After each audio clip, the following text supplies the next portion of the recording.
Zoom भी है zoom.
जब सफाई पूर्ण हो गई, धूप बत्ती होगी, पंडित जी अंदर से कुर्ता और जैकेट और धोती। जीवन एक सहज सरल व्यक्तित्व और एक साधक और योगी की तरह उन्होंने राजनीतिक जीवन में भी काम किया। श्री विजेंद्र सिंह शेखावत जी का सानिध्य और मार्गदर्शन भी मिलेगा। इस बीच हमारे मध्य में पूर्वी प्रदेश के हमारे अध्यक्ष श्री वीरेंद्र कुमार सचदेवा जी का आगमन हो चुका।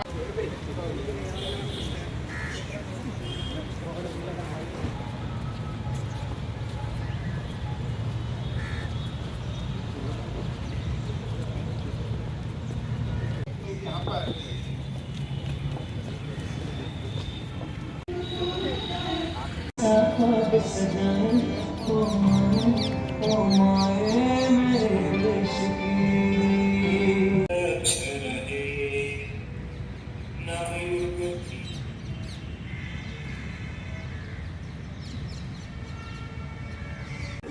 बंगाल में चुनाव था और साधारण सा झाड़ू लगा रहा है, तो उन्होंने कहा कि मेरे को राष्ट्रीय महासचिव जी से मिलना है, पंडित दीनदयाल उपाध्याय जी से मिलना। तो उन्होंने कहा आप बैठिए, इंतजार कीजिए। वो व्यक्ति जल्दी और अन्य मटेरियल की बनी हुई मूर्ति नहीं है। ये हम सब का दिव्य स्वप्न था, प्रधानमंत्री श्री मोदी जी का दिव्य स्वप्न था कि पंडित दीनदयाल उपाध्याय जी जिनके अनुकरण से भारतीय जनसंघ और बाद में भारतीय जनता पार्टी अपने रूप में आई, आज भी उनके बोले हुए में भी इंटरव्यू देने वाले लोग थे। उन्होंने मजाक बनाया कि लो जी पंडित जी आ गए, इनकी सिलेक्शन तो होगी नहीं। लेकिन उस पूरे इंटरव्यू में केवल पंडित दीनदयाल उपाध्याय जी की सिलेक्शन हुई और अंग्रेज सरकार ने, जो अंग्रेजी हुकूमत थी, उन्होंने उनकी वेशभूषा को ना देखते हुए उनके गुणों को देखा और उनको तब से लोगों ने पंडित जी बुलाना चालू कर दिया। लेकिन पंडित दीनदयाल उपाध्याय जी का जो बचपन का नाम था वो दीना था। लोग उन्हें दीना के नाम से पुकारते थे। लेकिन विषम परिस्थितियों में जब उनका लालन पालन हुआ तो वाकई उनकी जो परिस्थितियां थी वो दीन और हीन थी। जीवन पर्यंत बचपन से लेकर अनाथ्य जीवन बिताया। ऐसा नाम नहीं था कि जाति सूचक था या इस प्रकार का था। एक बारी एक अच्छी सरकारी नौकरी के लिए अंग्रेजों ने उन्हें बुलाया, उन्होंने टेस्ट पास किया और जब टेस्ट पास किया तो इंटरव्यू के लिए बुलाया गया। लेकिन अंग्रेज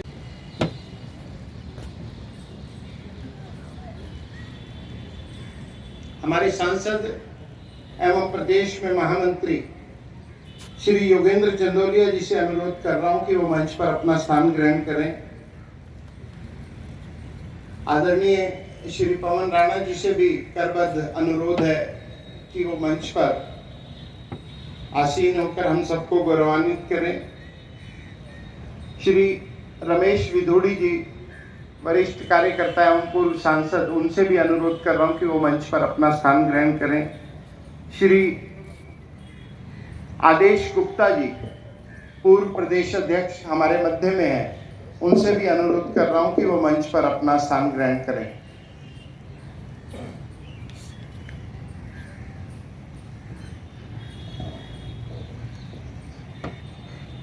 मुख्य अतिथि जी के आने के पश्चात मैं श्री विष्णु मित्तल जी से भी अनुरोध करूंगा कि वो भी मंच पर अपना स्थान ग्रहण करेंगे। साथियों, मैं पूर्व में बता रहा था, संघ का काम करते करते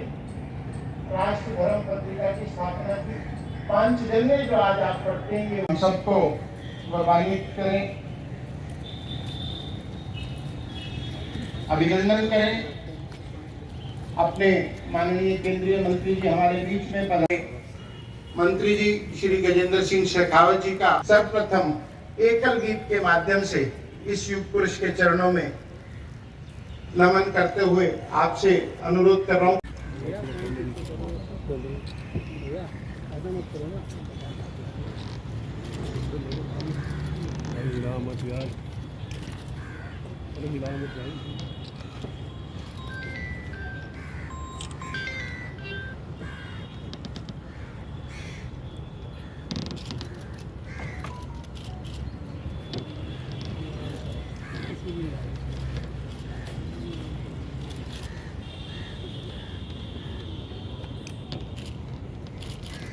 थोड़ा सा इधर आइए।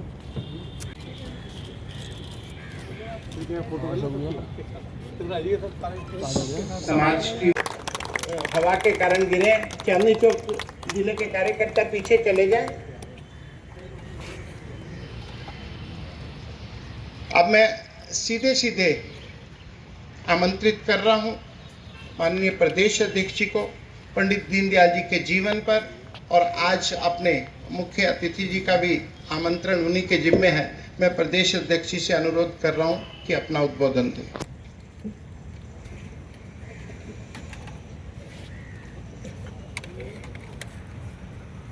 मंच पर उपस्थित हमारे केंद्रीय मंत्री आदरणीय श्री शेखावत जी, नेता प्रतिपक्ष श्री विजेंद्र गुप्ता जी, हमारे वरिष्ठ सांसद श्री रामवीर सिंह विधूरी जी, पूर्व प्रदेश अध्यक्ष श्रीमान आदेश गुप्ता जी,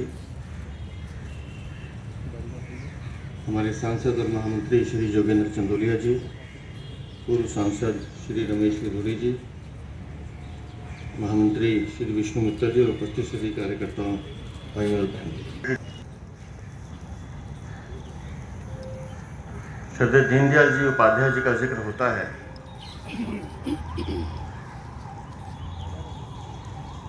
तो सही मायनों में एक ऐसे युग का जिक्र होता है जिसने भारतीय समाज, भारतीय राजनीति को अपनी अमिट छाप से छोड़ा। 1916 से लेकर 1968 तक की ये जीवन यात्रा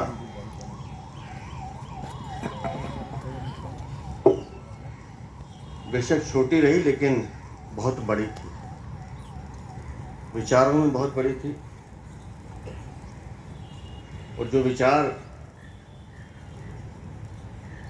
उन्होंने इस देश के सामने रखे, आज की केंद्र सरकार उन विचारों को आत्मसात कर रही है। जैसा अभी राज जी बता रहे थे कि छोटी आयु में माता पिता का देहांत हुआ, जीवन का क्षण हम सबके बीच में उन्होंने रखा। मैं इससे पूर्व शेखावत जी को आमंत्रित कर रहा हूँ। माननीय जी जोधपुर लोकसभा से भारत सरकार में सांसद के नाते प्रतिनिधित्व कर रहे हैं और छात्र जीवन से आज तक समाज की सेवा, छात्र संघ के अध्यक्ष के रूप में, और फिर केंद्रीय जल संसाधन मंत्री और वर्तमान में संस्कृति मंत्रालय को देखते हुए राष्ट्र में जो अंतिम व्यक्ति तक पहुंचने की सोच है, अनेक अवसरों पर उनके उद्बोधनों में, उनके भाषणों में परिलक्षित भी होती है, और मूर्त रूप में भी अनेक ऐसे अवसर आए, उन जगहों पर जाकर उन्होंने काम किया यहाँ तक आज तक कोई भी सरकारें 70 वर्षों में नहीं पहुंची थी। मैं श्री गजेंद्र सिंह शेखावत जी को आमंत्रित कर रहा हूं कि वहाँ हम सबका मार्गदर्शन करें।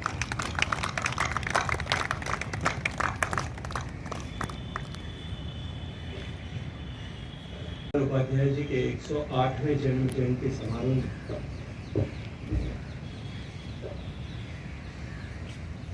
जहाँ हम सब लोग उस महामना को प्रति श्रद्धा के सुमन अर्पित करने के लिए एकत्रित आए हैं। इस गरिमामयी कार्यक्रम में मंच पर उपस्थित भारतीय जनता पार्टी दिल्ली प्रदेश के सम्माननीय अध्यक्ष आदरणीय वीरेंद्र सचदेवा जी, दिल्ली की विधानसभा में नेता प्रतिपक्ष आदरणीय श्री विजेंद्र गुप्ता जी, संसद के वरिष्ठ साथी मेरे मित्र श्री रामवीर विधुरी जी, आदरणीय योगेंद्र चंदोलिया जी, भारतीय जनता पार्टी दिल्ली प्रदेश के सम्मानित पूर्व अध्यक्ष आदरणीय आदेश गुप्ता जी, पूर्व सांसद मेरे साथी रहे श्री रमेश विधुरी जी, प्रदेश के महामंत्री आदरणीय श्री विश्व मित्तल जी, कार्यक्रम में हम सब लोगों के बीच में उपस्थित दीनदयाल जी की उस समृद्ध परंपरा के वाहक दिल्ली प्रदेश भारतीय जनता पार्टी के संगठन महामंत्री श्रद्धेय प्रबल राणा जी, कार्यक्रम में उपस्थित सभी सम्मानित बंधु बहनें, आज हम सब लोग यहाँ श्रद्धेय दीनदयाल जी के प्रति श्रद्धा के सुमन अर्पित करने के साथ साथ एक बार फिर उनके चरित्र से, उनके कर्तृत्व से, उनके व्यक्तित्व से, आजादी के बाद जिस तरह की परिस्थितियां भारत में थी,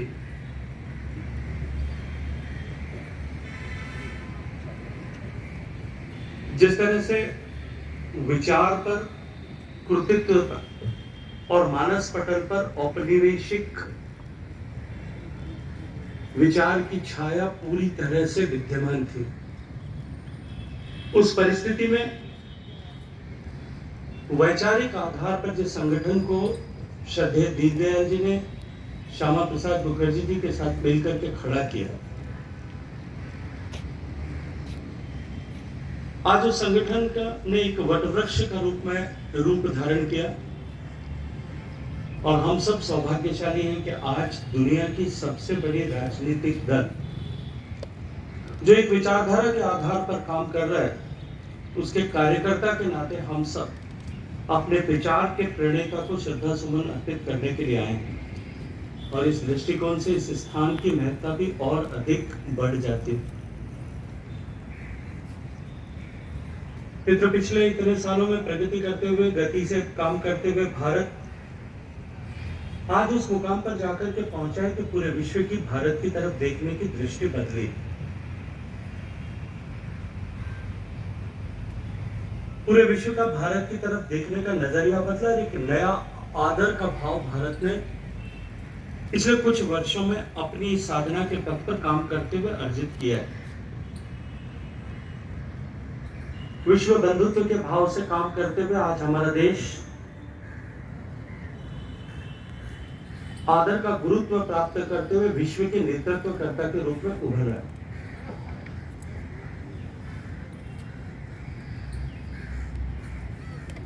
भारतीय बोध, भारत की संस्कृति, भारतीयता के संस्कार और सुदीर्घ भारत के इतिहास, इन सब से गहराई के साथ में जुड़े हुए राष्ट्र मनीषी पंडित दीनदयाल जी का आज भारत जिस मुकाम पर आकर के खड़ा हुआ है और पिछले 70 साल के साधना, 75 साल के साधना पथ पर काम करते हुए एक राजनीतिक दल के रूप में जनसंघ की स्थापना के समय जो बीज उन्होंने आरोपित किया था, देश में अनेक पॉलिटिकल पार्टीज हैं और विश्व में भी हजारों की संख्या में राजनीतिक दल अलग अलग स्थान पर अलग अलग तरह से काम कर रहे हैं। अनेक पॉलिटिकल पार्टीज बनी और बनने के बाद में काल के प्रभाव में समाप्त भी हो गई, तिरोहित हो गई, लेकिन निरंतर प्रभाववान रहते हुए, प्रगति करते हुए, विस्तार करते हुए भारतीय जनता पार्टी आज विश्व के सबसे बड़ी पॉलिटिकल पार्टी के साथ साथ में इस भारत को भारतीयता के बोध के साथ आलोकित करते हुए पूरे विश्व के पटल पर छा जाने के लिए जिस तरह से नेतृत्व कर रही है, न केवल देश में अपितु प्रदेशों में भी जिस तरह से नेतृत्व कर रही है, आज का जो भारत का चित्र हम देखते हैं, इसको बनाने में निश्चित रूप से दीनदयाल जी के विचार का अमूल्य योगदान है। और जैसा मैंने कहा कि इस स्थान की निश्चित रूप से आज इस कार्यक्रम के निमित्त महत्ता है, क्योंकि देश के 140 करोड़ लोगों के सपनों को साकार करने और ऐसे उन सारी हुतात्माओं को जिन्होंने देश को आजाद कराने के लिए अपना सर्वस्व समर्पित किया, अपने आप को राष्ट्र की बलिवेदी पर पूर्ण रूप से कुर्बान कर दिया, उन सब लोगों के सपनों का भारत, उन सब के आकांक्षाओं और अपेक्षाओं के अनुरूप भारत और वर्तमान के 140 करोड़ लोगों की अपेक्षाओं के अनुरूप भारत को बनाने का जिम्मा आज जिस राजनीतिक दल के पास है, उसके मुख्यालय के सामने दीनदयाल जी की इस विशाल प्रतिमा की छाया में खड़े होकर के आज हम सबके पास में अवसर है कि हम एक बार फिर, जैसा आदरणीय प्रदेश अध्यक्ष जी ने कहा, कि उनके विचार को अपने मन में समाहित करने का प्रेरक अवसर के रूप में इस कार्यक्रम को लेते हुए हम उस अपेक्षा भाव के साथ में जुटे, ये सबसे सर्वाधिक महत्वपूर्ण है। क्योंकि हम सब जानते हैं कि निश्चित ही आज का समय इस देश के लिए सौभाग्य के उदय का कालखंड है। पिछले 10 वर्षों से सम्मानीय प्रधानमंत्री नरेंद्र मोदी जी के नेतृत्व में पंडित दीनदयाल जी के विचारों से ओतप्रोत होकर के सरकार ने जिस तरह से गति के साथ में प्रगति की है, जिस तरह ने देश में एक नए भारत को बनाने का वायुमंडल सृजित हुआ है, देश निराशा के अंधकार से निकल करके 140 करोड़ लोगों के सामूहिक आत्मविश्वास के साथ जिस तरह से विश्व के पटल पर छा जाने के लिए आगे बढ़ रहे, ठोस कदमों के साथ में आगे बढ़ रहे हैं, निश्चित रूप से हम सब लोगों के लिए सौभाग्य का अवसर है। लेकिन हम सब लोगों की जिम्मेदारी भी सौभाग्य के साथ, हालांकि जब कभी भी कोई देश, कोई समाज, कोई संस्थान इस तरह के संपरिवर्तन के दौर से गुजरता है, तब उस समाज, संस्थान या उस राष्ट्र के प्रत्येक व्यक्ति की जिम्मेदारी उस दिशा में उस समाज को, संस्थान को या राष्ट्र को आगे बढ़ाने के दृष्टिकोण से निश्चित रूप से महत्वपूर्ण होती है। लेकिन हम भारतीय जनता पार्टी के कार्यकर्ताओं की जिम्मेदारी और भी कई गुना अधिक है, क्योंकि हम अपने विचार के माध्यम से इस देश को आगे बढ़ाने के इस श्रमसार के कार्यक्रम के साथ में, काम के साथ में जुटे हैं। इस वैचारिक बोध के गुरुत्व के साथ में एक नए प्रेरणा देने का अवसर निश्चित रूप से आज हम सब लोगों के लिए है। हम सब भारतीय जनता पार्टी के कार्यकर्ता और भी अधिक सौभाग्यशाली इसलिए हैं कि हमें पंडित जी के सपनों को साकार करते हुए, पंडित जी के सपनों के अनुरूप समाज का सृजन करने के लिए, पंडित जी के सपनों के अनुरूप काम करते हुए, उनके दिखाए गए पदचिन्हों पर काम करते हुए नव भारत के निर्माण के लिए जनता ने यह सौभाग्यपूर्ण अवसर हम सबको दिया है। पंडित जी ने जिस स्वाधीन भारत की प्रस्तावना अपने विचारों के माध्यम से जिस तरह से देश के सामने रखी, वो आज हम सब लोगों के लिए और भी अधिक महत्वपूर्ण और प्रासंगिक हुई है। भारतीय नीति और परंपरा की शपथ की तरह जो अंत्योदय का विचार उन्होंने देश के समक्ष रखा, और इस भाव के साथ में जिसे हम भारतीय जनता पार्टी के कार्यकर्ता अक्सर जिस बात का उल्लेख करते हैं कि अंतिम पंक्ति पर खड़े हुए व्यक्ति, अंतिम व्यक्ति के जीवन में परिवर्तन लाने तक विकास का चित्र पूरा नहीं हो सकता। उसके जीवन में परिवर्तन लाने तक के लिए हम सबको निरंतर परिश्रम करने की आवश्यकता, न हम रुक सकते, न थक सकते, न थम सकते, न झुक सकते। और उसके जीवन में परिवर्तन लाने या उसको जीवन को स्पर्श न करने तक हमारी ये साधना संपूर्ण नहीं होगी, परिपूर्ण नहीं होगी। ये दर्शन जब जब भी भारतीय जनता पार्टी को जहां कहीं भी काम करने का सौभाग्यपूर्ण अवसर मिला, चाहे वो प्रदेश में मिला होगा, स्थानीय सरकारों में मिला होगा या केंद्र की सरकार में श्रद्धेय स्वर्गीय अटल बिहारी वाजपेयी जी के इस कालखंड में मिली जुली सरकारों की मजबूरी के बावजूद भी, और अब पिछले 3 बार लगातार भारत के नागरिकों के द्वारा दिए गए सौभाग्यपूर्ण अवसर के चलते हुए जो आशीर्वाद जनता का हमें मिला, जो विश्वास जनता का हमें मिला, और उस विश्वास पर काम करते हुए पंडित जी के दिखाए गए रास्ते पर चल के सर्वस्पर्शी सर्वसमावेशी योजनाओं के माध्यम से जिस तरह से हमने देश को परिवर्तित किया और आने वाले समय में एक बड़े लक्ष्य को लेकर के कि हम भारत को विकसित भारत बनाएंगे, इस अमृत काल में जिस मार्ग पर हम सब लोग चले, ये निश्चित रूप से हम सब लोगों के लिए सौभाग्य के अवसर के साथ साथ में एक उत्तरदायित्व के बोध का भी अवसर है। तो जैसा मैंने कहा कि आजादी के बाद में जिस तरह की परिस्थितियां बनी थी, चिंतन, विचार और व्यवस्था, इन तीनों पर औपनिवेशिक छाया जिस तरह से चढ़ी हुई दिखाई देती थी, तत्कालीन नेतृत्व के मनोमानस पर जिस तरह से और उनके कृतित्व में जिस तरह से औपनिवेशिक छाया प्रभाव दिखाई देता था, उसके विरुद्ध जब श्यामा प्रसाद मुखर्जी जी ने बिगुल फूंका और पंडित जी ने उस के लिए एक मार्ग प्रशस्त किया, अपने अध्ययन के आधार पर उन्होंने इस बात की प्रस्तावना की कि भारत के विचार को, भारत के दर्शन को, जो बार बार पाश्चात्य लोग रिएक्शनरी विचार के रूप में कहते हैं, यदि ठीक से गहराई से अध्ययन किया जाए तो भारत का विचार, भारत तो सर्वसमावेशी है, रिएक्शनरी विचार वस्तुतः पश्चिम का विचार है, और उनका विचार दर्शन खंडित भी है, भौतिकता से परिपूर्ण भी है, और साथ साथ में परस्पर कॉन्ट्राडिक्टरी भी है, अपने आप में विरोधाभासी भी अनेक स्थानों पर है। जबकि हमारी सांस्कृतिक दृष्टि समग्रता से को लिए हुए भी है, समन्वित भी है और एकात्मता से परिपूर्ण भी है। और ऐसा होने के चार कारण ही हमारे ऋषियों ने, हमारे मनीषियों ने एको अहम बहुश्यामी की संकल्पना इस देश में की है। हमारे ऋषियों ने, हमारे मनीषियों ने विश्व बंधुत्व का भाव जो है वो हमारे दर्शन में, हमारे जीवन में समाहित करने का वैचारिक अधिष्ठान किया।